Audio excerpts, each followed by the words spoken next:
He titulado esta conferencia 1844 y el asalto violento total, final. A estas alturas ya se habrán probablemente dado cuenta que el asalto violento final es en contra de Jesucristo, pero a menudo Jesucristo viene siendo atacado cuando se ataca a su pueblo también. Y es por eso que tenemos que discutir sobre esta cuestión del año 1844. Ven, 1844 es la fecha del final de la profecía de los 2300 días. Y según esta profecía, al final de los 2300 días, ocurriría una purificación del santuario. Eso significa que el juicio sería anunciado y que habría un pueblo que anunciaría a ese juicio. Y hemos visto en Apocalipsis capítulo 10 que por medio de la apertura del sello del libro, la Iglesia Adventista del Séptimo Día empezó a predicar el mensaje que la hora del juicio había llegado. Y después vimos que el mensaje tiene los componentes de los tres ángeles. Y estudiamos los mensajes de los tres ángeles, y estos mensajes son la última advertencia al mundo. Y estos mensajes van a aumentar progresivamente hasta un clímax cuando los poderes del mundo rodearán a este sistema. Y la intensidad de sus mensajes aumentará, convirtiéndose en un fuerte pregón, una última advertencia alrededor del mundo, revelando, desenmascarando los pecados de Babilonia, y a la gente se le pedirá de salirse de Babilonia. Así que la fecha de 1844 es un punto de referencia importante en la profecía, y el 1844 da crédito a este mensaje final y a quien lo presenta. Se acordarán que en la profecía un día es un año y 7 días serían 7 años, día por año te lo he dado, Ezequiel 4:6, conforme al número de los días que empleaseis en reconocer la tierra, 40 años un año, por cada día, números 14:34. Y ya hablamos de esta visión en Daniel capítulo 8, donde el tiempo del fin es cuando a esta visión se le quitará el sello, es decir, se aclarará. ¿Hasta cuándo durará la visión del continuo sacrificio y la prevaricación asoladora entregando el santuario y el ejército para ser pisoteados? Daniel 8:13. 70 semanas están determinadas sobre tu pueblo y sobre tu santa ciudad para terminar la prevaricación y poner fin al pecado y expiar la iniquidad para traer la justicia perdurable y sellar la visión y la profecía y ungir al santo de los santos. Daniel 9:24. Ahora, toda esta visión, en la primera parte, nos habla de la primera venida de Cristo y la parte final culmina en el 1844. Una fecha que parece estar en el aire, pero que tiene gran significado. Ahora, no voy a tratar con esa primera parte de la profecía, hay todo un video que se llama El Mesías, pero la primera parte, para mencionarla brevemente, trataba sobre la venida del Mesías, empezando desde la publicación del decreto hasta cuando el Evangelio se fue a los gentiles en el 34 después de Cristo y los rabinos publicaron esta maldición. que los huesos de sus manos y los huesos de sus dedos se decaigan y se descompongan de aquel que da las vueltas a las páginas del libro de Daniel para encontrar el tiempo de Daniel 9, 24, 27. Y que su memoria desaparezca de la faz de esta tierra para siempre. No es una maldición muy bella. Esta es la ley talmúdica. Esto se encuentra en el Talmud. Ley talmúdica, página 978, sección 2, línea 28. Obviamente, los rabinos no querían que nadie reconociera que Jesús era el Mesías, porque eso sería un problema para la religión judía. Así que es un hecho muy triste que esta profecía de los 2300 días, donde la primera porción identifica al Mesías, está bajo tal maldición. ¿Ustedes creen que es posible que la última parte de la misma profecía, que introduce a un pueblo que va a querer poner a Jesucristo de regreso en su lugar correcto, estaría también bajo una maldición? ¿Es posible? ¿No creen que es posible? Yo creo que el diablo odia esta profecía más que cualquier otra, porque revela en la primera parte de la profecía quién es Jesucristo, que Él es el Mesías, y en la última parte de la profecía revela a un pueblo que predicará el Evangelio eterno al mundo y regresará Jesús a su lugar correcto. Así que hay un asalto violento total sobre la primera parte de la profecía. Leímos la maldición. Hay también un asalto violento total en la última parte de la profecía, porque Jesús tiene que ser eliminado de los corazones y de las mentes de la gente. El 1844 es un mensaje de juicio que iría alrededor del mundo, y el mensaje del santuario fue otra vez descubierto y comprendido, y la plenitud del santuario, los velos blancos, como hemos dicho, representan la justicia de Cristo que rodea a cada persona que entra por la puerta, y el sacrificio y todos estos asuntos del santuario. Hebreos 8, 1, 2.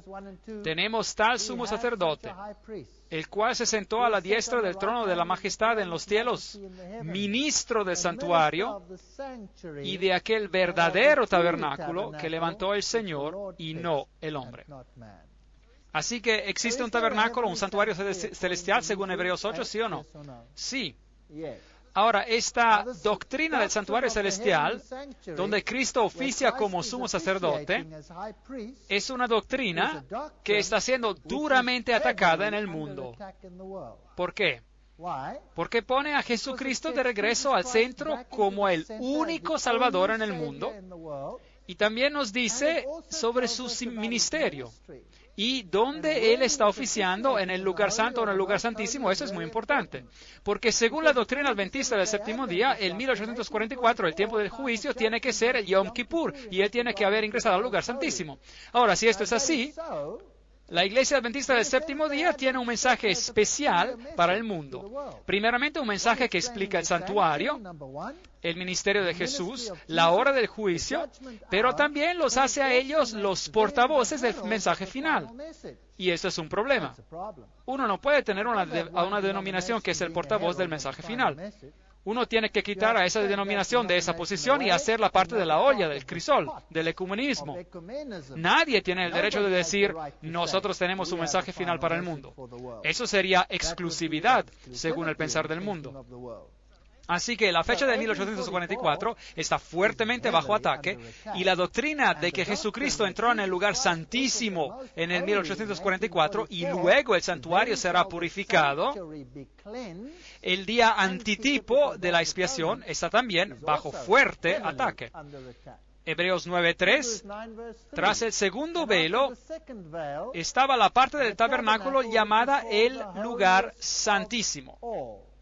Ahora, la palabra lugar santísimo, aquí en la Biblia, es en griego Hagia Hagion. Eso es lo que dice. El lugar santísimo, y Pablo aquí utiliza esta palabra Hagia Hagion para el lugar santísimo. Y se encuentra definitivamente después del segundo velo. Muy importante. Así que la palabra Hagia Hagion se utiliza para el lugar que está detrás del velo. Así que hasta 2300 tardes y mañanas, luego el santuario será purificado. Daniel 8:14, 457 a.C., el decreto salió, 1844 es la fecha que resulta cuando uno suma los 2300 años a esta fecha inicial. La primera parte de la profecía aquí está dividida en 70 semanas y está cortada del resto de la profecía y cumple tan perfectamente con el Mesías que los judíos, los rabinos, han maldecido cualquiera que estudie este texto para evitar que encuentren el Mesías. Y ahora, ¿qué hay con esta fecha de 1844? Es el anuncio del juicio y hay un grupo particular de personas que salen de una gran desilusión, que predicarán este mensaje y que guardarán los mandamientos de Dios y se aferrarán al testimonio de Jesús. Pero Cristo, más estando ya presente Cristo, pontífice, es decir, sumo sacerdote, por su propia sangre entró una sola vez en el santuario, habiendo obtenido eterna redención. Hebreos 9:11-12, Reina Valera Antigua. Y la versión King James de la Biblia en inglés antigua ha traducido la palabra santuario como lugar santo. Cristo ha venido como sumo sacerdote por su propia sangre, entró una sola vez en el lugar santo, habiendo obtenido eterna redención. Y la palabra utilizada aquí en griego es hagion, lugar santo. Y de hecho, hagion no solo significa lugar santo, puede también traducirse como santuario, así como viene citado en la Reina Valera Antigua. La versión King James en inglés antiguo lo traduce como lugar santo. El hecho importante es que cuando Jesús murió y fue resucitado, Él ingresó en el santuario. Ahora, ¿dónde ministraba cuando ingresó en el santuario? Si hay un santuario celestial. Bueno, según lo que leímos, Él ingresó en el santuario y tiene que haber entrado en el lugar santo. Eso es lo que leemos en la King James y la versión en inglés clásico. Ahora, si Él ingresó en el lugar santo después de su resurrección, eso significa que según la tipología judía, algún tiempo después de esto, en cierta fecha, Él tiene que pasar del lugar santo al lugar santísimo. ¿No es eso correcto? Algún tiempo después de esto, en cierta fecha. Por ahora no sabemos cuál es esa fecha, pero tenemos una profecía que nos dice que después de 2300 días, el santuario será purificado.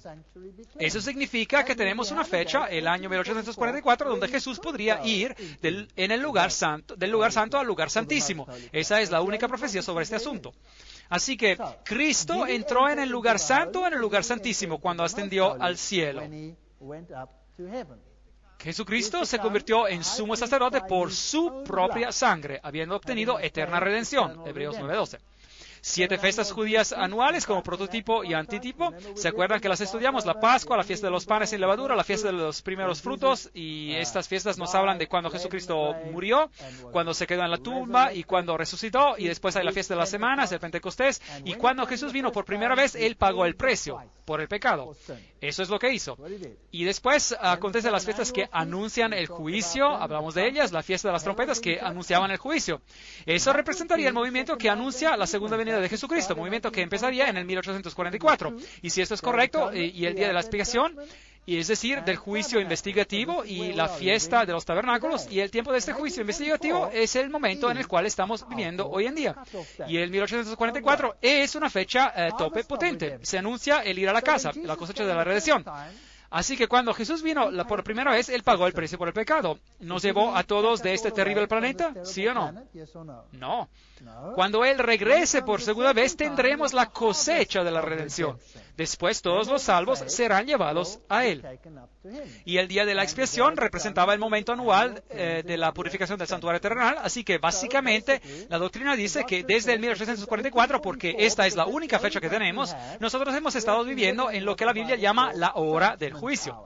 Así que 1844, la hora del juicio, después el fin del mundo y después viene la eternidad.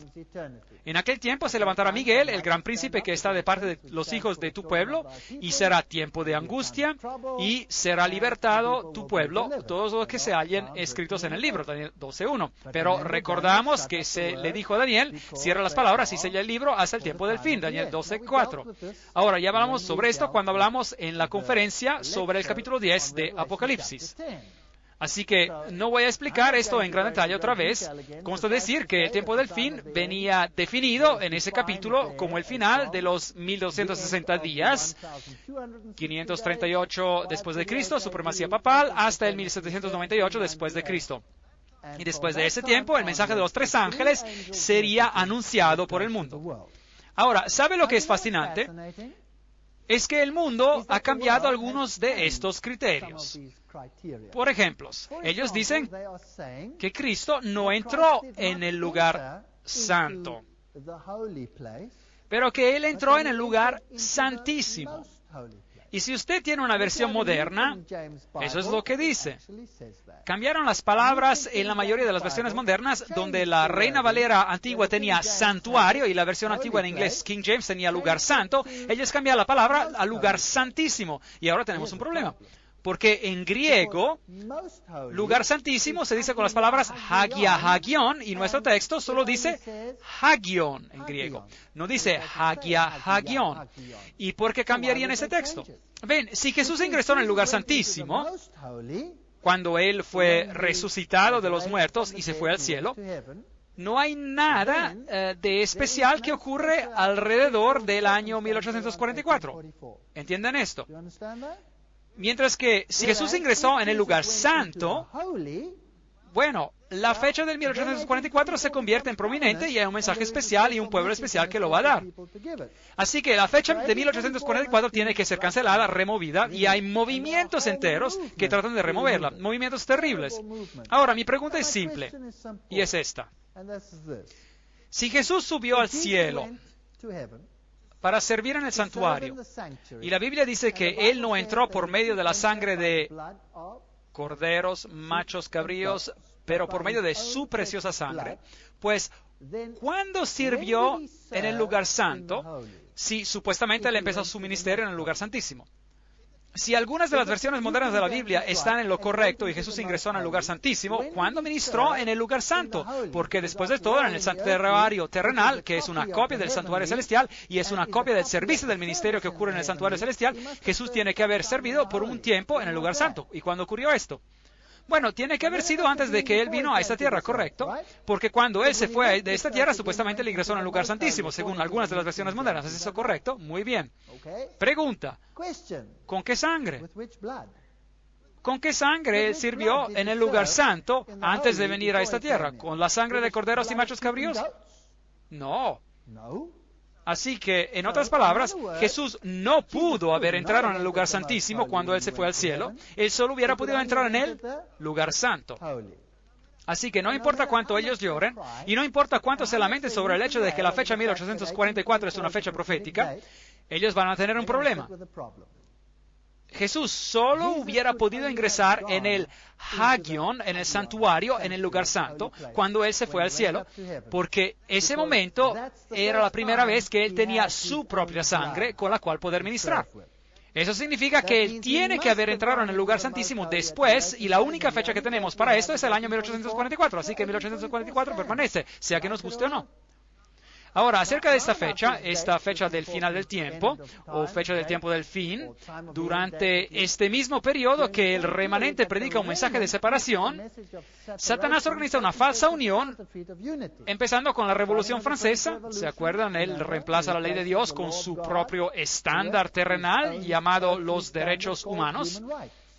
Y él organiza el fascismo y pone también el ojo de Lucifer y la serpiente dadora de vida y el gorro de Mitra también. En este mismo periodo vemos el surgimiento de la francmasonería, del espiritismo, de la teosofía, de los falsos profetas, del movimiento mormón, los testigos de Jehová, el movimiento de la ciencia cristiana, y al mismo tiempo Dios levanta una barrera, un estandarte contra esto, los que guardan los mandamientos de Dios y predican el mensaje de los tres ángeles. Solo la iglesia adventista del séptimo día hace esto, ninguna otra iglesia en todo el mundo, ninguna otra iglesia en el mundo predica el mensaje del santuario o de lo que el santuario simbolizaba. Hay solo una iglesia que lo hace en todo el mundo, la iglesia adventista del séptimo día. Es algo extraño. Acontecimientos interesantes ocurren alrededor de 1844. Karl Marx se une a la Liga de los Justos en 1842 y que después se convierte en la Liga de los Comunistas. Él empezó a escribir el Manifiesto Comunista en 1844. ¿Y qué dice ese documento? Dice que no hay Dios, y menos aún Jesucristo, así que destacamos de él. Así que Jesucristo viene removido. Y al mismo tiempo, hay otro mensaje que sale al mundo. Darwin, el origen de las especies. El origen de las especies es ese misterio de los misterios. ¿Cuándo empezó él a escribirlo? Esta es la introducción al origen de las especies y usted encontrará algo interesante. Me he permitido especular sobre este tópico y tomé algunos breves apuntes que después expandí en él 1844. Esto es muy interesante. Es la segunda vez que encontramos el 1844 en un lugar muy prominente, donde tenemos un engaño para el final de los tiempos que ingresa al mundo. Y hay un pequeño grupo que dice, no. Hay muchos otros también, pero no tienen la totalidad del mensaje de los tres ángeles, ni tienen el mensaje del santuario. ¿No es interesante saber que la representación más grande en las Naciones Unidas es la fe de los Bahá'í? ¿Y fue fundada cuándo? Fundada por el Bab, allí está la fecha, 1844. La fe Bahá'í fue fundada en el 1844 por Baha'u'llah y fue una fe fundada por el Bab, que significa puerta. Así que en el 1844 llegamos finalmente a un punto donde el mundo está preparado para recibir a un movimiento que dirá todas las iglesias se unan. ¿Quién está detrás de este movimiento? Eso es otro asunto. Yo creo que a estas alturas ya lo hemos entendido. Porque ¿quién tiene el poder en las Naciones Unidas? ¿Ellos o el catolicismo romano? El catolicismo romano tiene el poder. Así que esa organización es solo un utensilio. Pero el 1844 es una fecha interesante. La fe Bahá'í sostiene la unidad fundamental de todas las religiones. Ese es su primer criterio. La investigación independiente de la verdad, etcétera, etcétera, y todas esas cosas interesantes. Ya hemos hablado de algunas de estas anteriormente. El lograr la paz mundial, y ya hemos hablado de esto. Bueno, yo entré en el templo de los Bahá'í, y ellos tienen 3 libros allí. La Biblia, y después tienen el Corán, y después tienen los mensajes de Baha'u'llah. Ahora, eso lo encontré interesante, así que lo leí. En el templo allí lo leí. Y encontré esta página muy interesante, así que le tomé una foto, página 217, y dice: oh pueblos y familias de la tierra que se enfrentan, vuelvan sus rostros hacia la unidad. Ven, este es el mensaje de nuestro tiempo. Y este mensaje de unidad sale al mundo ¿en qué fecha? 1844. Un mensaje de unidad. Y dejen que el resplandor de su luz resplandezca sobre ustedes. Reúnanse todos y por amor a Dios tomen la decisión de erradicar cualquiera sea la fuente de controversia entre ustedes. Y después el resplandor de la gran lumbrera mundial. Oh, me vuelvo tan nervioso cuando escucho ese nombre. ¿Y ustedes? La lumbrera mundial envolverá a toda la tierra y sus habitantes se convertirán en ciudadanos de una ciudad y serán los que ocupan solo uno y el mismo trono. ¿Y de quién será ese trono? Yo creo que será el trono de Lucifer. Esta palabra uno, con la primera letra mayúscula, ahora, si acaso no saben, uno es un acrónimo por Lucifer en el mundo oculto. Él, desde los días tempranos de su vida, no ha querido ningún otro deseo, no ha tenido ningún otro deseo que este, y continuará a abrigar ninguna otra esperanza que esta. No cabe duda ninguna que las personas de este mundo, de cualquier raza o religión, derivan su inspiración de una fuente celestial y están sujetos a un Dios. La diferencia entre las ordenanzas bajo las cuales ellos moran se tienen que atribuir a los requisitos de exegesis diferentes explicaciones de la edad en las cuales se revelaron. Todos ellos, excepto unos pocos, que son el resultado de la perversidad humana, fueron ordenados por Dios. Eso es interesante. Todos ellos en el mundo fueron ordenados por Dios, excepto unos pocos que son perversos. Me pregunto quiénes son. Ellos han sido ordenados por Dios y son una reflexión de su voluntad y propósito. Levántense y armados con el poder de su fe, quebranten en pedazos los dioses de sus vanas imaginaciones y los que diseminan el conflicto entre ustedes. Aférrense a los que los llevan a juntarse y a unirse. Difícil de imitar. 1844, un mensaje de unidad. 1844, un mensaje de separación. ¿Quién da el mensaje de separación? este grupo raro que predica el mensaje de los tres ángeles. Y dice aquí, unos pocos que son el resultado de la perversidad humana. Interesante. Dan Whitley escribe, como Bahá'í, yo me considero como un ciudadano del mundo y creo firmemente que el mundo se está acercando a lograr ser una comunidad global unida, una familia humana. La unidad en la diversidad puede sonar como otra cuña periodística, unas palabras que endulzan, en un tiempo cuando el contenido es menos importante que la presentación. La verdad es que el concepto de la unidad en la diversidad es un concepto profundamente espiritual, es un principio fundamental de la fe de los Bahá'í y es un concepto esencial que tiene que ser considerado cuando se trata de encontrar solución a la multitud de problemas globales. Así que este grupo es la más grande representación en las Naciones Unidas, así que este no es un, por así decir, pequeño grupo perdido en un rincón del mundo. Y ellos están allí por una razón, para tener una opinión mayoritaria. ¿Qué significa ser ecuménico? Significa todo el mundo habitado, que sirve al equivocado, al poder equivocado, el espiritismo moderno y todos esos asuntos que hemos tratado. El séptimo ángel derramó su copo por el aire y salió una gran voz del templo del cielo, desde el trono, diciendo, hecho está. Apocalipsis 16, 17. Tarde o temprano Dios va a terminar con esta mentira en este planeta. Y todas las personas como Blavatsky y Annie Besant y Alice Bailey y sus doctrinas de demonología serán expuestas por lo que son, porque ellas literalmente adoran a Lucifer, y de hecho esto fue publicado por la compañía publicadora de Lucifer, así que ¿a quién más podrán adorar? Después cambiaron este nombre a Lucis Trust, Fundación Lucis, para esconder el nombre, y son todos estos profetas extraños los que surgieron.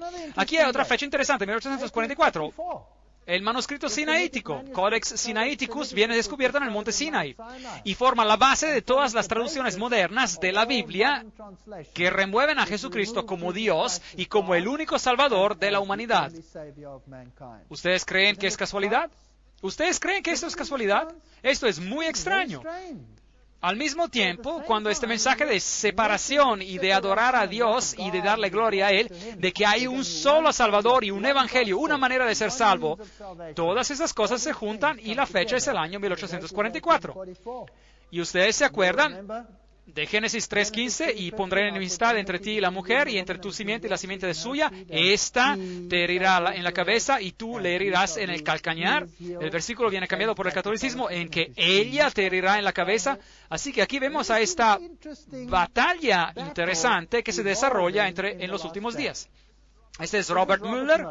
Él era el subsecretario general de las Naciones Unidas, ¿se acuerdan de él? Las religiones mayoritarias en el mundo, al final, todas quieren la misma cosa, a pesar de que nacieron en diferentes lugares y circunstancias. Ustedes se acuerdan de este asunto. Lo que el mundo necesita es una convergencia de las diferentes religiones en búsqueda de la definición de las leyes cósmicas o divinas que tendrían que regular nuestra manera de portarnos. Un ecumenismo espiritual mundial. Eso es lo que ellos quieren. Que todos se junten. Lograr la paz será imposible sin primero domar el fundamentalismo por medio de una religión unida que profesa fidelidad solo a la espiritualidad global y a la salud de este planeta. Así que estos dos grupos están veniendo en oposición el uno con el otro. La religión del Nuevo Mundo, nos dice Alice A. Bailey, tiene que ser basada sobre esas verdades que han perdurado a lo largo de los tiempos y se están continuamente formando en el pensamiento humano. Y por ellos las Naciones Unidas luchan. Mi gran sueño personal es de lograr una alianza increíble entre todas las mayores religiones y las Naciones Unidas. Robert Mueller. Así que las iglesias se juntan. Dos mensajes en el mundo. Ahora, la Iglesia Adventista del Séptimo Día también tiene el mensaje: no acepten la marca de la bestia. El sábado es el día del Señor.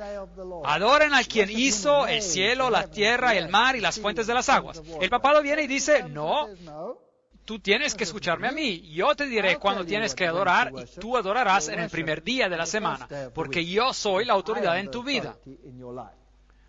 Y así el papado, el 7 de mayo de 1998, publicó esta famosa carta apostólica llamada Dies Domini por el Santo Padre Juan Pablo II, donde él pide que se organice legislación dominical. Domingo, la fiesta primordial que revela el significado del tiempo. Las riquezas espirituales y pastorales del domingo, como nos han sido pasados por la tradición, son verdaderamente grandes. Bueno, por lo menos él admite que esto no viene de la Biblia, ¿correcto? De manera significativa, el catecismo de la Iglesia Católica enseña que la celebración del domingo como el Día del Señor y su Eucaristía está al corazón de la vida de la Iglesia. Y después él explica a quién uno adora el domingo. Este es su documento. Esta es la encíclica del Papa Juan Pablo. Mientras ellos escuchan a la palabra proclamada durante la asamblea en el domingo, los fieles miran ¿hacia quién? Hacia María. Ahora, ¿qué dijo Blavatsky? ¿Quién era María? Ella dice, María es en realidad la diosa Isis antropomorfizada y es realmente Lucifer. Eso es lo que Blavatsky dijo. Estudiamos esto en una conferencia pasada. Así que ellos miran a la Virgen María aprendiendo de ella a cómo guardar el domingo y meditar sobre él en sus corazones. Con María, ellos aprenden a quedarse al pie de la cruz, ofreciendo al Padre, etcétera, etcétera. Con María, ellos experimentan el gozo de la resurrección y él continúa, etcétera, etcétera. Su misericordia es de edad en edad, de domingo en domingo, y el pueblo peregrino sigue en los pasos de María. Ahora, si usted no entiende el lenguaje oculto, pues esto no significa mucho, pero si usted sabe que para ellos esta figura de María es realmente una forma de la gran lumbrera, que puede ser masculina y femenina, esto se vuelve en algo muy serio, porque yo quisiera seguir al Señor Jesucristo cuando yo voy a adorarlo. Y según esto, eso no es lo que ocurre en un domingo. Ahora, si usted obedece al papado en este decreto que él está pidiendo aquí, pues ¿a quién está usted adorando? ¿A Dios o al que está escrito aquí? Obviamente, al que está escrito aquí. Y él sigue. Solo en el IV siglo reconoció la ley civil del Imperio Romano este acontecimiento semanal, determinando que en el día del sol, los jueces, la gente de las ciudades y de las diferentes cofradías gremios no trabajarían. Y él dice, sería pues errado de ver en esta antigua legislación sobre el ritmo de la semana una circunstancia puramente histórica, sin significado especial para la Iglesia, asunto que ella podría poner de lado. Aún después de la caída del imperio, los concilios no pararon de insistir sobre los arreglos acerca del reposo dominical. Así que él dice, no piensen que eso era historia, estoy hablando de ahora. Y después él sigue y cita la famosa encíclica de Papa Leo, Rerum Novarum, que yo les cité en gran detalle, ¿se acuerdan? En la conferencia sobre el nuevo orden mundial, de cómo está bien robar si uno quiere y en cuanto uno tenga necesidad y todas esas cosas maravillosas y toda la cuestión de la economía y de cómo va a funcionar en el futuro. Y después él dice, por tanto, también en las circunstancias particulares de nuestro tiempo, los cristianos naturalmente lucharán para asegurarse que la legislación civil respete su deber de guardar el Domingo Santo. Así que él está pidiendo por legislación civil a favor del domingo. Y el periódico Sunday Times, Londres, 5 de julio de 1998, dijo, el Papa lanza una cruzada para salvar el domingo y pone en claro que en el domingo no se tiene que trabajar porque tiene que ser celebrado como el Día del Señor. Esto lleva al Papa a una confrontación con la palabra de Dios y la cuestión del sábado. Hasta el ministro del Interior israelí quiere introducir el domingo, aquí dice en alemán. Esto es algo interesante. Junio del 2000 en el periódico Süddeutsche Zeitung en München, Alemania. Así que tenemos a los derechos humanos. Sí, pero esos derechos humanos tienen límite y el límite es que uno tiene derecho a ellos solo en cuanto uno obedezca al sistema papal. Aquí hay un derecho a la libertad de religión, pero la libertad de religión significa que ya no se permite predicar a nadie sobre Jesucristo o sobre cualquier doctrina, porque eso sería una ofensa de la libertad de la otra persona, no de su libertad. Y después él publicó esta fascinante carta apostólica que se llama Ad Tuendam Fidem, y significa defender la fe, y por medio de la cual ciertas normas vienen introducidas en el Código de la Ley Canónica y en el Código de los Cánones de las Iglesias del Oriente, Catholic World News. Y el Canon 1436 de la Iglesia Católica tiene ahora que decir, según el Papa Juan Pablo II, quien quiera que niegue o se ponga cualquier verdad que tiene que ser creída con fe divina y católica o repudia la fe cristiana en su totalidad y no entra en razón, después de haber sido advertido de manera legítima, tiene que ser castigado como un hereje. Oh, fascinante. Así que el Papa Juan Pablo II pide que las personas que no están de acuerdo con él tienen que ser castigados como herejes. ¿Cuándo fue la última vez que ellos hablaron así? En la Edad Media. Increíble. Ellos pueden ser castigados con castigos, incluyendo también la deposición, es decir, el quitarle a uno lo que le pertenece. Y aparte de esos casos, quien quiera rechace una doctrina mantenida de manera definitiva por parte del pontífice romano, pregunta, ¿no acaba él de definir que nosotros tenemos que guardar el domingo, sí o no? Bueno, ¿qué pasa si yo soy un adventista del séptimo día, y yo digo que la Biblia dice que el séptimo día es el sábado? ¿Entro yo en conflicto con él, sí o no? Sí. Por parte del pontífice romano o del colegio de obispos que ejercen su magisterium auténtico, o también esta persona acepta una doctrina condenada por parte de ellos como errada. No acaba de decir que lo que él cree y que cualquier otra cosa no es correcta, y no regresa a sus sentidos después de haber sido advertido de manera legítima. Esta persona tiene que ser castigada con una pena apropiada. Palabras muy bellas. ¿Cuál era la pena apropiada en el pasado? La muerte. La muerte era la pena apropiada. ¿Usted cree que ellos podrían llegar a ese punto? ¿Usted cree que podrían llegar hasta ese punto? Bueno, eso es interesante. Y después ordenamos que todo lo que ha sido declarado por nosotros, la palabra nosotros está escrita con la primera letra mayúscula, todo lo que ha sido declarado por nosotros en esta carta apostólica, motu proprio, es decir, siendo realizada por su iniciativa, es firme y tiene validez. Y nosotros ordenamos que sea incluido en la ley universal de la Iglesia Católica, es decir, en el código de la ley canónica, en el código de los cánones. Dado en Roma, San Pedro, el 18 de mayo de 1998, en el 20º año de nuestro, escrito con la primera letra mayúscula, nuestro pontificado. Es bastante arrogante, las palabras nosotros y nuestro, escritas con primera letra mayúscula. ¿Quién más las utiliza? Nosotros y nuestro con la primera letra mayúscula. Dios. Hagamos al nombre a nuestra imagen. Génesis 1:26. Así que el Papa dice aquí de manera muy críptica que Él es Dios y que Él domina sobre usted y que Él le está diciendo de guardar el domingo, sea que le guste o no. ¿Se acuerdan que cuando estudiamos Apocalipsis capítulo 10, yo les dije que hay en realidad solo dos movimientos religiosos mundiales en el mundo? Uno es el sistema católico romano y el otro es la Iglesia Adventista del Séptimo Día. El sistema católico romano predica, guarda el domingo y guarda mis mandamientos. Y la Iglesia Adventista predica, guarda los mandamientos de Dios y permanece fiel a Él. Y el sábado es una señal de la obediencia a Dios. Guarda el sábado, escuchan a la palabra de Dios y no escuchan a la palabra del hombre. Bueno, ¿se acuerdan de esto? Hecho en el 1969 por la Iglesia Católica, no fue el creador del universo en Génesis 2 de 1 a 3, pero la Iglesia Católica puede defender el honor de haber otorgado al hombre una pausa de su trabajo cada 7 días. La razón y el sentido común demanda la aceptación de una o de la otra de estas alternativas, o el protestantismo y el guardar el sábado como día santo, o el catolicismo y guardar el día domingo como santo. Un compromiso es imposible. ¿Se acuerdan de esta cita? Esta era Roma hablando. Y ella dice, el domingo es la descendencia de la Iglesia Católica, ya hemos leído de esto, y los protestantes no han tomado represalia sobre esta situación. Y siguen, usted puede leer la Biblia del Génesis y el Apocalipsis y usted no encontrará ni una sola línea que autorice el domingo. Y están bien en lo correcto, lo han estudiado bien. El cardenal Gibbons conoce su Biblia. Ellos insisten que es una creación de la Iglesia Católica, es una ley de la Iglesia Católica, y los protestantes dan honra a la Iglesia Católica cuando ellos obedecen. Ahora, en la parte de las preguntas en este boletín, ellos ocurrió en el 1942. Y tendrían que guardar el día sábado como santo. Ahora, y viene a la página web internet católico romana, immaculateheart.com, corazoninmaculado.com, y fue publicada en el diciembre de 2003. No es hace mucho tiempo, ¿verdad? Bueno, déjenme leérselo. Es algo muy fascinante lo que la Iglesia Católica Romana tiene que decir hoy en día sobre este asunto. La mayoría de los cristianos, aquí están las referencias, esto viene directamente de ellos, no de mi parte, yo no me he inventado esto. La mayoría de los cristianos suponen que el domingo es el día de adoración de que la Biblia aprueba. La Iglesia Católica Romana protesta que es ella que transfirió la adoración cristiana del día sábado bíblico al domingo. Y que tratar de argumentar que el cambio se hizo en la Biblia es algo deshonesto y una denegación de la autoridad católica. Si el protestantismo quiere basar sus enseñanzas solo en la Biblia, tendría que adorar en el sábado. Muy bien, esa es la Iglesia Católica Romana que habla hoy.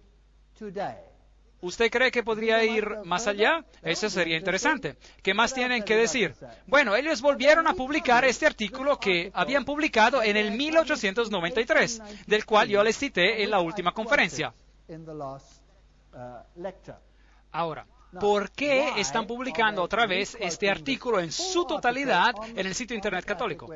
Bueno, ellos están diciendo aquí que en el 24 de febrero del 1893, la Conferencia General de los Adventistas del Séptimo Día adoptó algunas resoluciones que apelaban al gobierno y al pueblo de los Estados Unidos sobre una decisión de la Corte Suprema que declaraba que los Estados Unidos eran una nación cristiana y sobre una acción del Congreso que decía que podía legislar sobre el tema de la religión.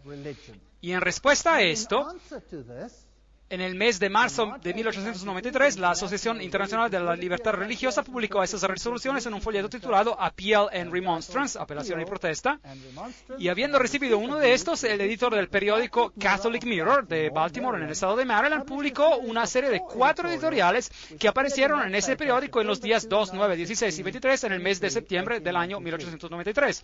Este periódico, llamado Catholic Mirror, Espejo Católico, era el órgano oficial del cardenal Gibbons y del Vaticano en los Estados Unidos.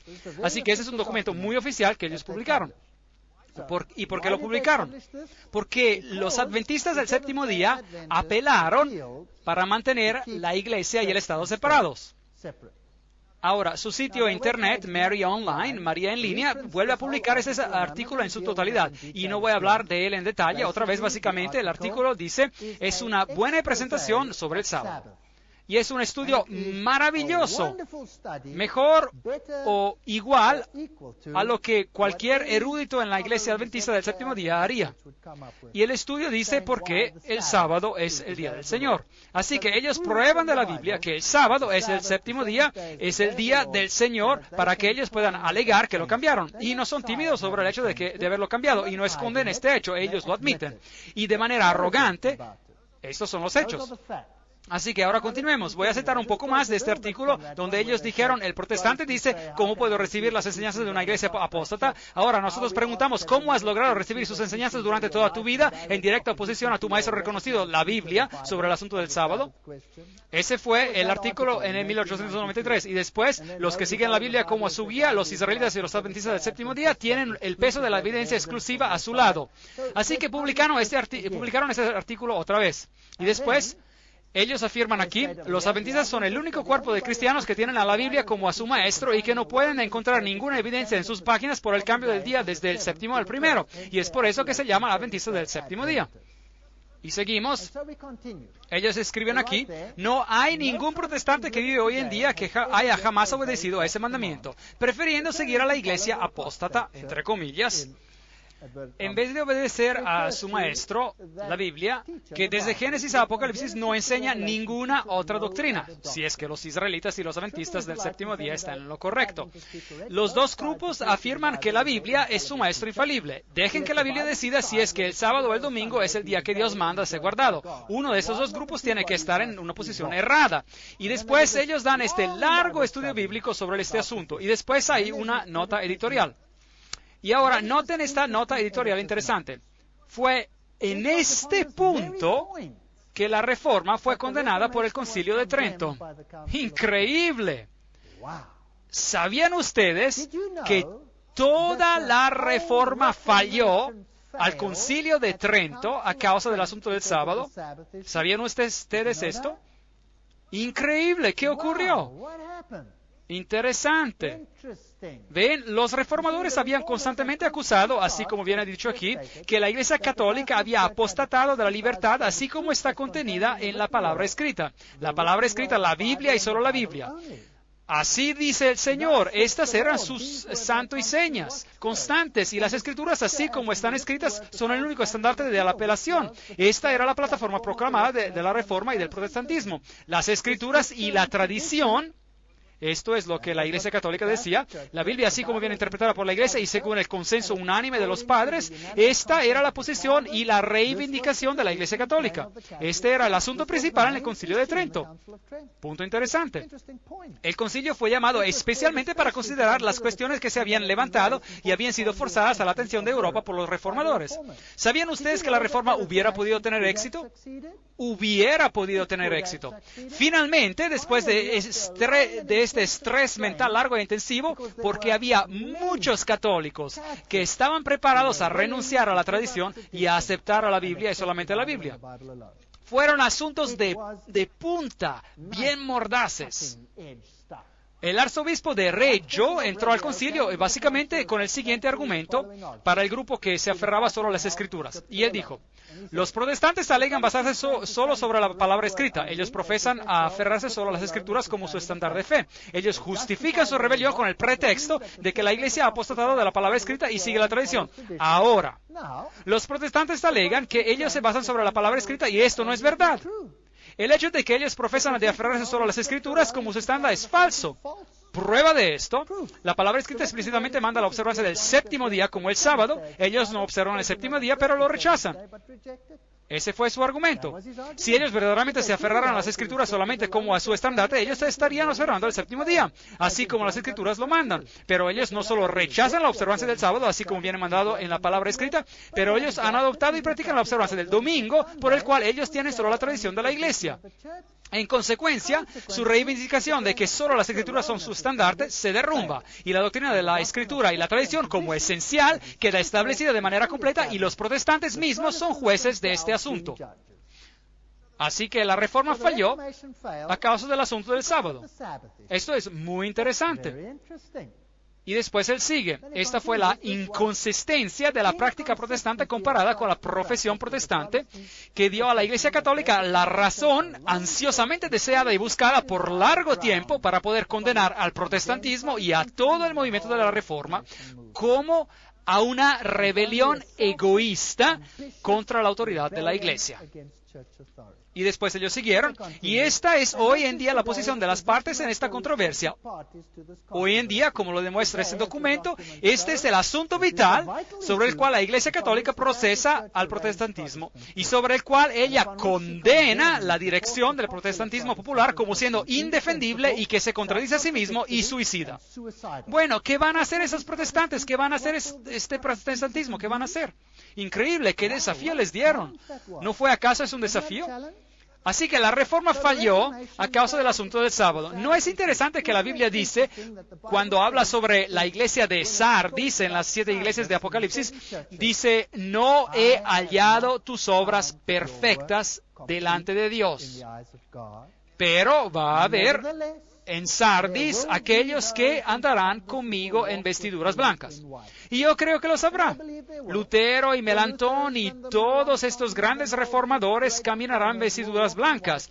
Ellos caminaron según la mejor luz que ellos tenían, pero ellos conocían sobre el asunto del sábado, pero ellos rehusaron dar marcha atrás. De hecho, su propia confesión de Augsburg los condenó. Ahora, veamos lo que el editor de Mary Online, este sitio internet, hizo con esta carta en el diciembre del 2003. Y tomen nota. El desafío publicado por Roma hace 100 años permanece.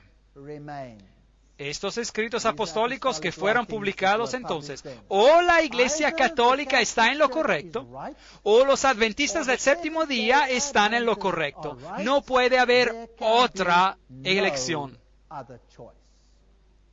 Ahora, no soy yo que digo esto, yo no lo inventé. Esta es la Iglesia Católica Romana que habla hoy en día. Y entiendo por qué yo me encuentro en esta posición.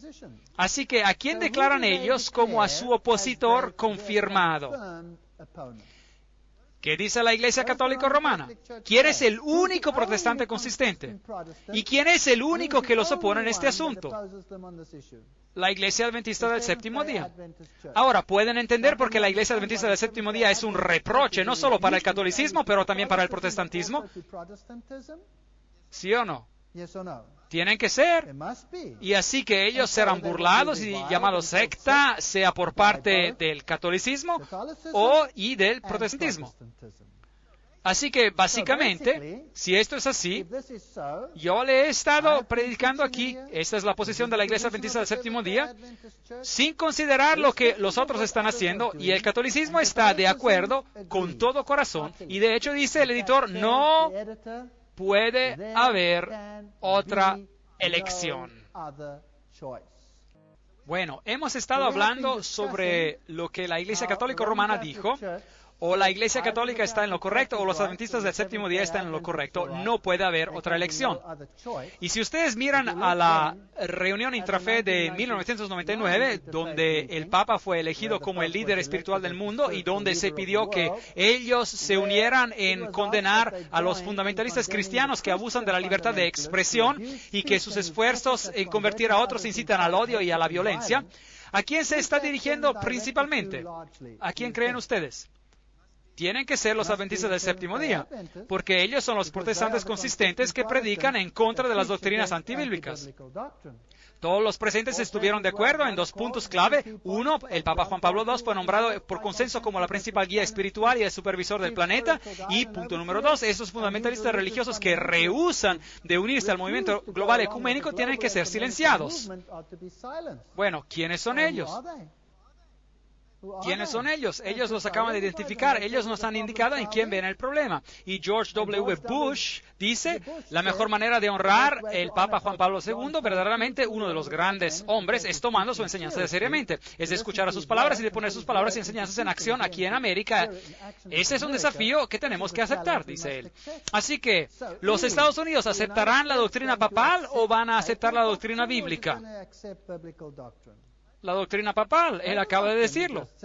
Así que ellos quieren hacer leyes, y esta es otra cosa que el Apocalipsis nos dice. Ellos lo harán.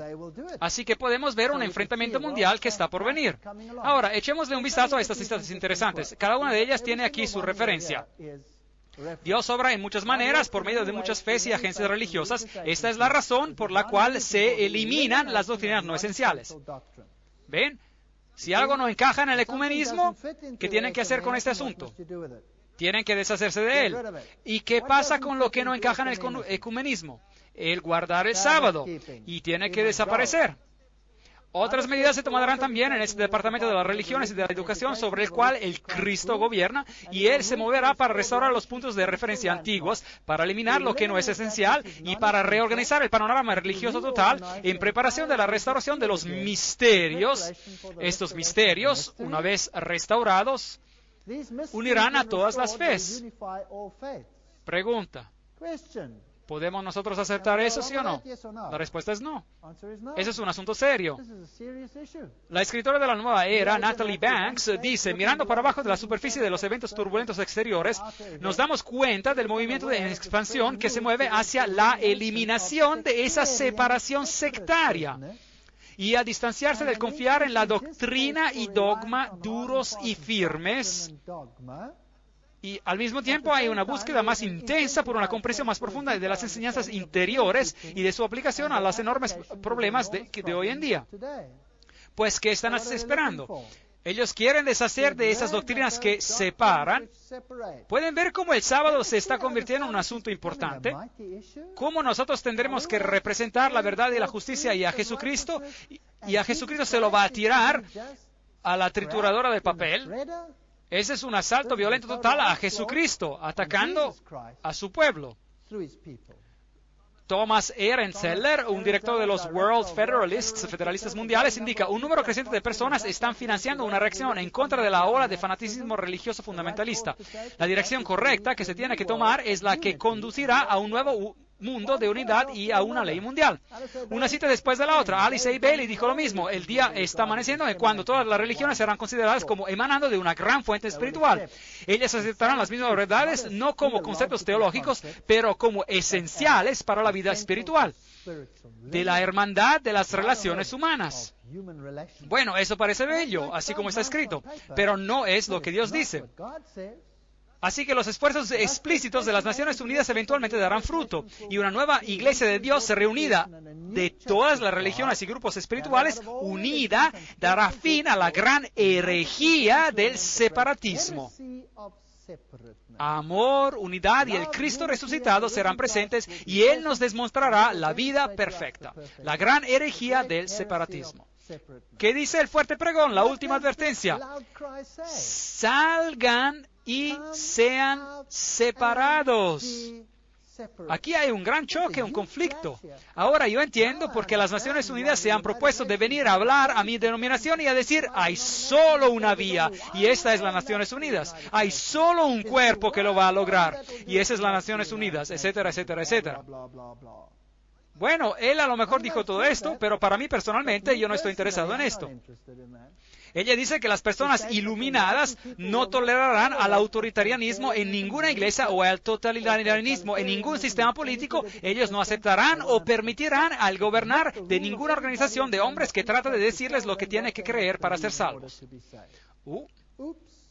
¿Qué ocurre si la Biblia dice, hay solo una vía bajo el cielo y sobre la tierra por la cual uno puede ser salvo, y esa es por medio de Cristo Jesús? Ellos no nos van a permitir decir eso, ¿correcto? Uno ya no puede decir eso. Bueno, eso es ya en contra de la ley, está en contra de las leyes de odio. William Irving Thompson, un miembro de la Nueva Era, indica que la forma de la iglesia en la Nueva Era se quedará la misma. Así que los que van a la iglesia es probable que noten que ha habido un cambio en el mensaje. Él dice, la nueva espiritualidad no rechaza los patrones anteriores de las grandes religiones universales. El sacerdote y la iglesia no desaparecerán. No serán forzados a no existir en la nueva era. Ellos vendrán absorbidos en la existencia de la nueva era. ¿No es eso brillante? Dios ha llamado a un movimiento desde el 1844 para mantenerse firme en contra de este movimiento. ¿Y qué crisis vamos a tener que enfrentar? ¿Qué crisis vamos a tener que enfrentar? Tengo la peor invitación para ustedes en el mundo. ¿Cómo les gustaría de unirse a una organización que va a convertirse en la oveja negra del mundo, la más desagradable, la más odiada secta en todo el mundo? Y ellos guardan el sábado en contra de una ley de la Iglesia Católica Romana que se tiene que propagar en todo el mundo. Y vengan ustedes y conviértanse en un miembro de una secta odiada. ¡Qué invitación bella! ¿Quién la va a aceptar? A mí no me parece muy buena. Pero ¿qué ocurre si el otro lado va a ver la ira de Dios y Dios ha prometido de proteger a todos los que se aferran a su palabra? ¿No sería ese un escenario interesante? ¿Y quién respondería a una invitación así? Yo les digo quién va a responder. Solo aquellos que realmente creen y confían que Jesús lo va a lograr. Ninguno más. ¿Hay acaso un mensaje mejor de separación que este? Yo no creo. Yo no creo. La preparación de hombres y mujeres de buena voluntad se necesita para introducir nuevos valores para la vida, nuevos estándares de comportamiento, nuevas actitudes. El maestro mundial se preocupará principalmente de los requisitos de un nuevo orden mundial y de la reorganización de la estructura social. Este era un folleto de la organización World Goodwill, Buena Voluntad Mundial, y no es una organización de chiste, fue fundada por todos los grandes líderes del mundo. Robert Mueller escribe, las religiones mayoritarias del mundo tienen que acelerar dramáticamente su movimiento ecuménico y reconocer la unidad de sus objetivos en la diversidad de sus cultos. Las religiones tienen que activamente cooperar para alcanzar una comprensión sin precedentes de los misterios de la vida y de nuestro lugar en el universo.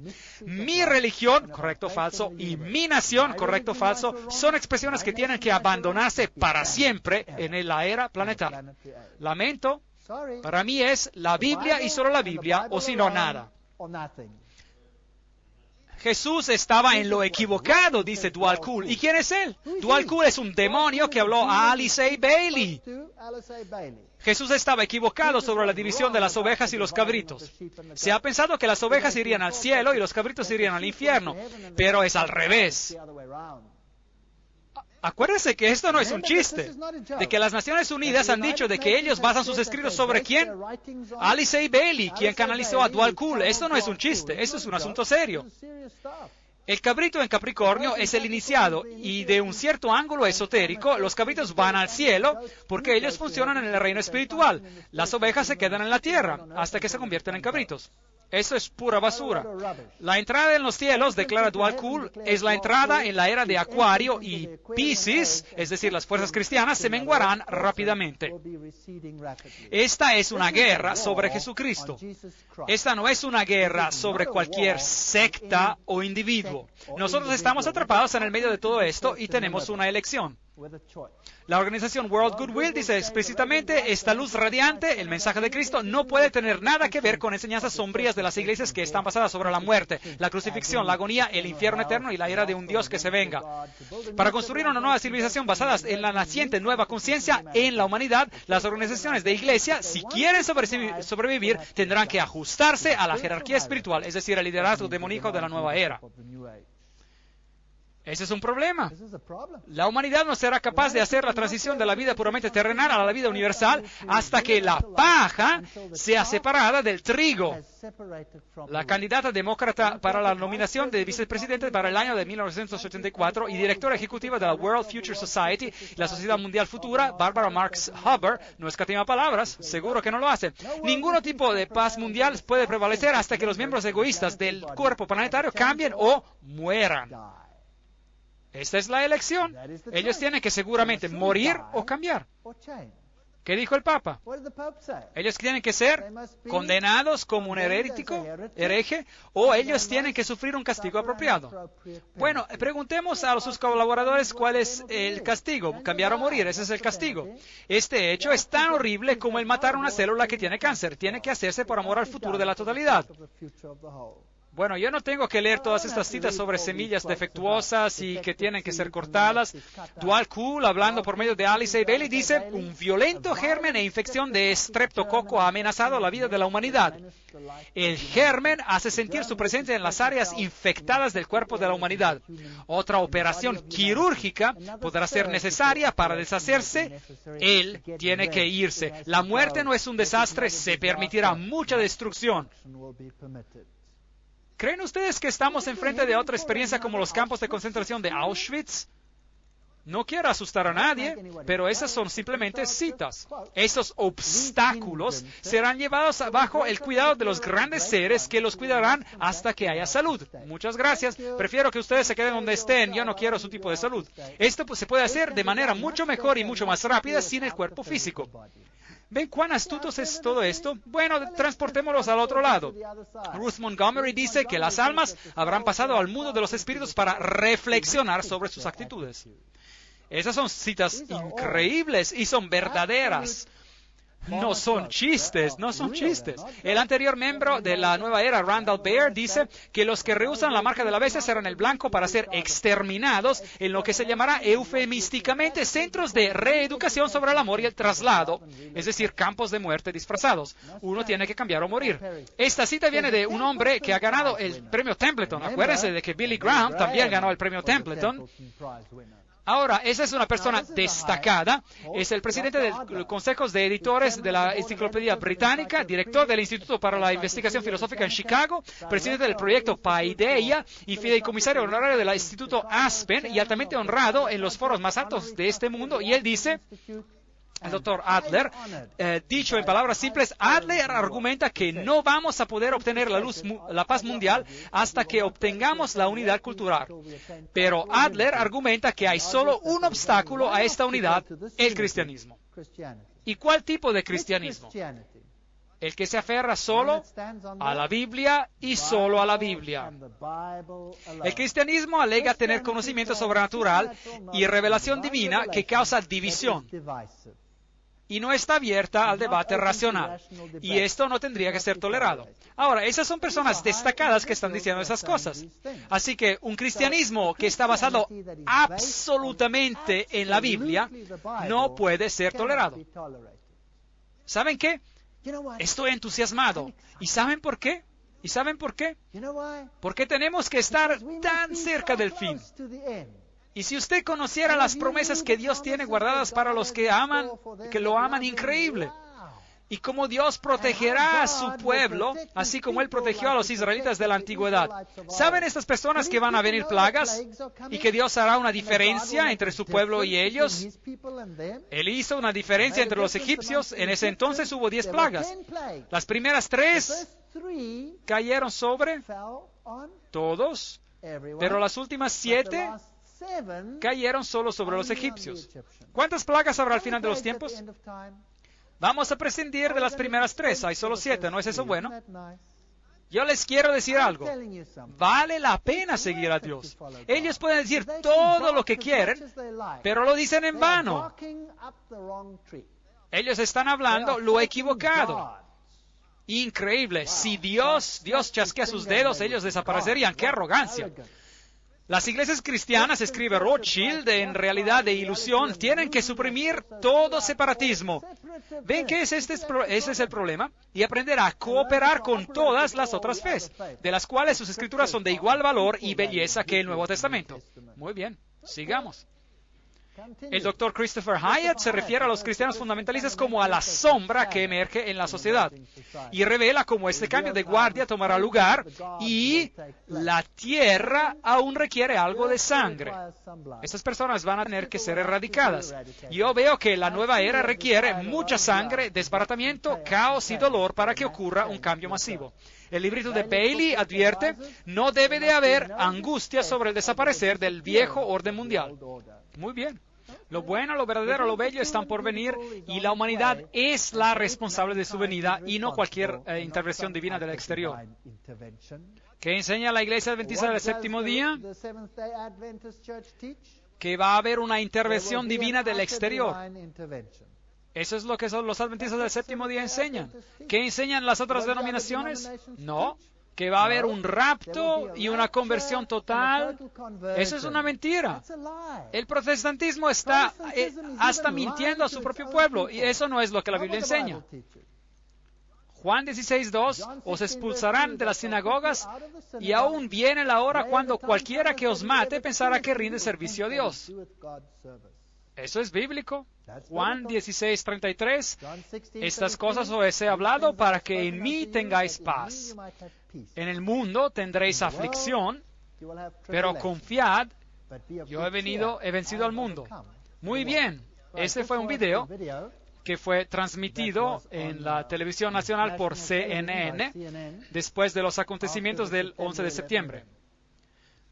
En una guerra, las naciones sufren pérdidas. El riesgo en una democracia como los Estados Unidos es que la Constitución será una de esas pérdidas. Aquí hay algunas de las nuevas reglas. Los que están sospechados de algo pueden estar encarcelados hasta por 7 días sin ser condenados de nada. El periódico Los Angeles Times reportó que esta última semana más de 1,000 personas han sido presas. También el gobierno puede escuchar a hurtadillas cualquier conversación que los presos tienen con sus legales. La Policía Federal anteriormente tenía que tener evidencia y tener un juez que autorizara que ellos escucharan a hurtadillas. Pero ya no es así. La sospecha es suficiente para otorgar ese derecho. También los extranjeros pueden ser procesados por tribunales militares especiales. Esos serían secretos y no se les permitirá a reporteros entrar. A los que se defienden, a lo mejor se les dará un legal para defenderlos, a lo mejor no, quién sabe. Los tribunales podrían admitir evidencia que sería injustificada en un tribunal civil, rumores, chismes o lo que sea. El jurado no tendría que dar voto unánime para sentenciar a los acusados a muerte y no hubiera posibilidad de apelación. Tenemos que hacer esto, dice el gobierno, para combatir contra el terror. De todos modos, John Ashcroft, el ministro de Justicia, dice que los terroristas extranjeros no merecen la protección de la Constitución americana. Patrick Leahy, de Vermont, dice, esto envía un mensaje que es aceptable tener juicios secretos y ejecuciones sin la posibilidad de revisión por una magistratura, y esto es ciertamente verdad. El periodista William Safire del New York Times dice, un presidente de los Estados Unidos acaba de asumir lo que equivale a poderes dictatoriales para encarcelar o ejecutar a extranjeros. Y hay precedentes durante la Segunda Guerra Mundial. Los Estados Unidos secretamente juzgaron a los alemanes que llegaron a Estados Unidos con submarinos con planes para sabotear. Ellos fueron encontrados culpables, la mayoría fue ahorcada y la Corte Suprema aprobó esa acción. Así que juicios secretos son en apariencia constitucionales, pero ellos niegan a los acusados la protección que la Constitución ofrece. Por el otro lado, los hombres que pusieron bombas en el World Trade Center en el 1993 fueron juzgados por un tribunal civil con protecciones constitucionales, y eso pareció funcionar. A lo mejor la cuestión es qué tipo de mensaje se envía cuando una nación que se jacta de sus libertades y su democracia y dice, sí, podemos encarcelarte por una semana sin tener acusaciones, y sí, podemos escuchar a hurtadillas cuando tú hablas con tu legal, y si tú eres extranjero te podemos juzgar y ejecutar en secreto. ¿Es eso lo que las democracias hacen? Yo soy Bruce Wharton. Ahora, lo que es interesante es que George Bush especificó este asunto y dijo que si usted habla deliberadamente en contra de los Estados Unidos, usted califica también como un terrorista. Eso es interesante. Así que ellos te pueden encarcelar sin un proceso y ellos te pueden ejecutar. Imagínense, todas estas leyes que existen ahora. Uno ya no tiene que esperar más. En cuanto ocurra un cambio mayor, todo ya está en su lugar, todo puede ocurrir muy rápidamente. Un periodo de extrema tribulación y de miseria sin precedentes va a cubrir pronto todo el mundo. La destrucción de los elementos no deseables. Este es R.P. Laurie Krishna, Kalki Avatar, que habla. Maharishi Mahesh Yogi, un hombre interesante. ¿Y qué dice él? El hombre que introdujo la práctica oculta de la meditación trascendental dice, no hay ni va a haber un lugar para el que no es apto. Los aptos liderarán y los que no están aptos no pueden seguir y no hay lugar para ellos. En la era de la iluminación no hay lugar para las gentes ignorantes. Interesante. Matthew Fox, ¿se acuerdan? Ese es el famoso teólogo católico. Él habla de la nueva era con sus 4 billones de habitantes. ¿Y qué ocurrió con los otros 3 billones? ¿Qué ocurrió con ellos? El autor John Randolph Price, el autor del libro The Super Beings, los super seres, identifica a los cristianos en esta cita. Hay algunos grupos que continúan aferrándose a la idea absurda de que el hombre es un pecador miserable, un gusano de polvo. Y él también nos indica que 2,5 billones de personas serán muertos. Y el humanista de la nueva era, John Dunphy, se refiere al cristianismo como a un cadáver que se está pudriendo.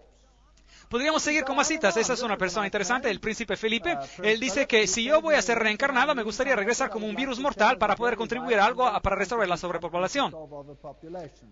Esas personas son ocultistas de alto calibre y son muy amigables. Ted Turner, presidente de la Better World Society, la Sociedad por un Mundo Mejor, ha llamado a los cristianos tontos y perdedores. Y él también ha dicho que la población tiene que disminuir y él quiere una población de unos 250 a 300 millones de personas, un declino del 95% de los niveles presentes. Bueno, quién sabe, a lo mejor un día nos va a dar un ejemplo sobre ese asunto. Las piedras guía del estado de Georgia son piedras muy interesantes, están aquí en los Estados Unidos y allí están en el estado de Georgia. ¿Y qué son? En una de las más altas colinas en el condado de Elbert, en Georgia, se encuentra un monumento gigante de granito inscrito en 8 diferentes idiomas sobre las 4 piedras gigantes que sostienen la piedra angular y hay 10 guías o mandamientos.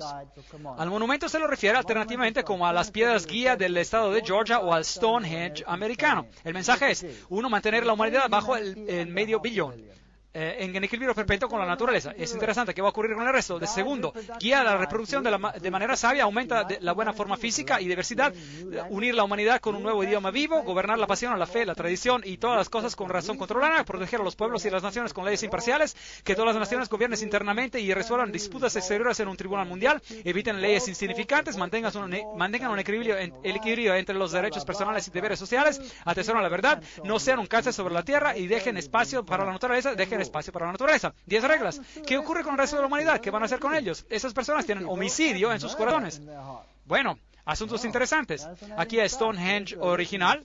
Aquí hay un pequeño hueco en esta roca en Georgia. El hueco en la roca fue perforado en la piedra central para que la estrella del norte, que en la masonería es un símbolo de Lucifer, pudiera verse en cualquier momento. Este fue uno de los varios requisitos que se estipularon por R.C. Christian para construir Stonehenge americano. Y después dice allí en las piedras guía del estado de Georgia que estas piedras guía puedan ser guías en una era de la razón. Era de la razón. Ahora, esa es una frase interesante porque la era de la razón fue un libro escrito por Thomas Paine y su intención era de destruir las creencias judío-cristianas sobre las cuales la República Americana había sido fundada. Asuntos interesantes que se están juntando. Bueno, yo tengo noticias para esos asesinos futuros y para sus pequeños planes. Daniel 2:44 nos dice, y en los días de estos reyes, el Dios del cielo levantará un reino que no será jamás destruido. Ni será el reino dejado a otro pueblo, desmenuzará y consumirá a todos estos reinos, pero él permanecerá para siempre. Qué promesa tremenda. Malaquías 3:5. Y vendré a vosotros para juicio, y seré pronto testigo contra los hechiceros. Esas personas son hechiceros. Ellos adoran a Lucifer y a los adúlteros y contra los que juran mentira y los que defraudan en su salario al jornalero y a la viuda y al huérfano, a los que hacen injusticia al extranjero, no teniendo temor de mí, dice Jehová de los ejércitos. En el libro 9 de Testimonios en inglés, página 101, Ellen White dice, que pudiéramos ver las necesidades de estas ciudades, así como Dios las ve. En un tiempo como este, cada mano tiene que ser utilizada. El Señor viene y el fin está cerca. Sí, cercano está. Dentro de poco tiempo ya no nos será posible trabajar con la libertad de la cual gozamos ahora. Escenas terribles están frente de nosotros y lo que tenemos que hacerlo rápidamente. ¿Y por qué estamos tan dormidos? También en mi propia iglesia. ¿Cuántas veces en mi propia iglesia yo escucho, el Señor aún no viene, tenemos aún mucho tiempo? ¿No tienen ellos a vigilantes en la muralla de Sión, que vigilan y ven y miran a todas esas cosas? Yo no creo que tenemos mucho tiempo. Yo creo que estamos así de cerca. Y ellos saben quién es el enemigo, lo han identificado. Es nuestro deber emplear todo medio posible para ayudar en la proclamación de la verdad. Tenemos que obrar como nunca hemos obrado anteriormente. El Señor viene muy pronto y estamos ingresando a las escenas de calamidad. Las agencias satánicas, aunque invisibles, están obrando para destruir la vida humana. Yo creo que esta mujer era una profeta. Ahora sigue. Ahora es nuestro tiempo para obrar con vigilancia. Nuestros libros y periódicos tienen que ser llevados a la atención de la gente. El evangelio de la verdad presente tiene que ser dado a nuestras ciudades sin tardar. Tenemos que despertarnos para cumplir nuestros deberes. Yo les quiero decir hoy en día, yo soy un adventista del séptimo día porque yo creo con todo mi corazón que ellos predican la verdad. Y yo les quiero decir otra cosa. Yo luché como un león para no convertirme en un adventista del séptimo día. ¿Ustedes creen que yo quería renunciar a todo en el mundo? Yo tenía todo. Yo era un profesor a la universidad, tenía esto y el otro, yo tenía todo. Yo tenía todo. Yo no quería renunciar, pero no tuve elección. Porque yo verifiqué todas las doctrinas y yo quería encontrar una vía de salida. Créame, yo busqué para encontrar una vía de salida, pero no hay una vía de salida. Porque como el catolicismo romano dice, o es una vía o es la otra. Ellos mismos dicen que no hay otra elección. Y yo estoy de acuerdo con ellos. Yo era un católico romano y tuve que cambiar lados. Y lo hice. Y yo no quiero luchar con nadie, yo no quiero crear guerra, yo no quiero herir a nadie, yo solo quiero que la gente entienda y que ellos puedan ser salvos. ¿Por qué morirás, oh casa de Israel? ¿Por qué quieres morir? Acepta la verdad. Salte, haz de Jesús tu rey. ¿Cuál es nuestro problema? ¿No podemos ver lo que está aconteciendo en el mundo? Destrucción inminente, también por Ellen White, el espíritu de profecía, el hogar adventista en inglés. El tiempo está cerca cuando grandes ciudades serán arrebatadas y todos tendrían que ser advertidos que esos juicios vienen. Ojalá el pueblo de Dios tuviera un sentido de la destrucción inminente de miles de las ciudades que ahora están casi totalmente dadas a idolatría. Bueno, ¿están ellos planeando la destrucción de mucha gente, sí o no? Y ellos utilizarán esto como una excusa para eliminar los otros con ellos. Daniel 7:18. Después recibirán el reino los santos del Altísimo y poseerán el reino hasta el siglo, eternamente y para siempre. ¿No es esta una promesa tremenda? Pues ¿de qué tenemos miedo? Yo no tengo miedo.